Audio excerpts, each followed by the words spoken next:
Hola, ¿qué tal? Les doy la más cordial bienvenida a esta presentación. Mi nombre es María Guadalupe Rafael Vichy, soy promotora en salud y el tema que voy a presentarles hoy es el proceso y las etapas de investigación cuantitativa. En este tema procederemos a ver la primera diapositiva donde se destapan las fases y etapas de la investigación cuantitativa, y esto refiere a un proceso sistemático y ordenado que se lleva a cabo siguiendo determinados pasos. Derivado de la investigación cuantitativa, se proyecta el trabajo de un acuerdo con una estructura lógica de decisiones y con una estrategia que orienta a la obtención de respuestas adecuadas a los problemas de indagación y propuestas, las cuales se organizan mediante fases y etapas. A continuación, se presenta una síntesis de los pasos principales que se siguen y planean llevar a cabo en una investigación. Y bueno, aquí en la siguiente diapositiva vemos que está la fase conceptual, que se refiere a la idea principal que se desea investigar. Y en el paso 1 se refiere a la formulación y limitación del problema. Esto es que se genera la pregunta general que se desea investigar. En el paso 2, vemos que se refiere a la revisión de la literatura y que es sobre la investigación sobre el tema principal. El paso 3, construcción del marco teórico, que construye la base de estudio y se define por los conceptos.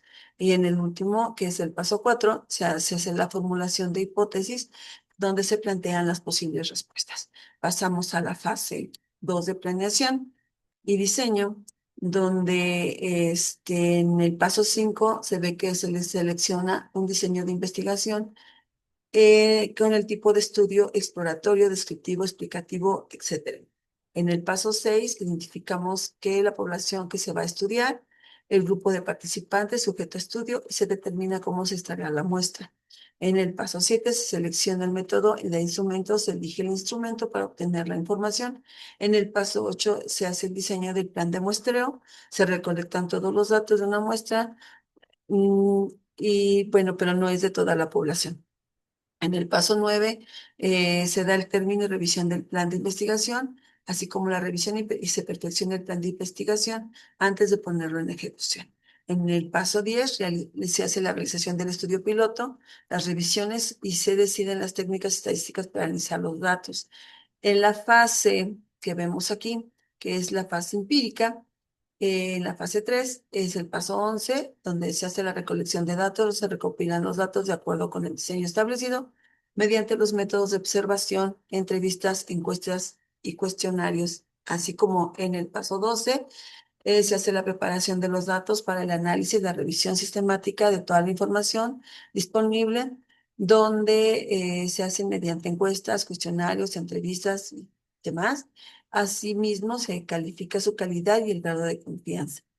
En la siguiente diapositiva vemos que está la fase analítica, en la fase 4, donde el paso 13 se analizan los datos, se procesan los datos recopilados, así como se interpretan los datos y evalúan los resultados que refutan la hipótesis. En el paso 14 se hace una interpretación de los resultados, se examinan los resultados, se interpretan, se acude a la teoría empleada en el planteamiento del problema y en su marco conceptual, y ubica factores casuales, hace las comparaciones en el marco referencial del investigador. En la fase 5, donde es ya la fase de difusión, está el paso 15, donde se hace la comunicación de los observadores, se presenta y se comunican los resultados de estudio, se redacta el informe de investigación, el artículo científico o la presentación final.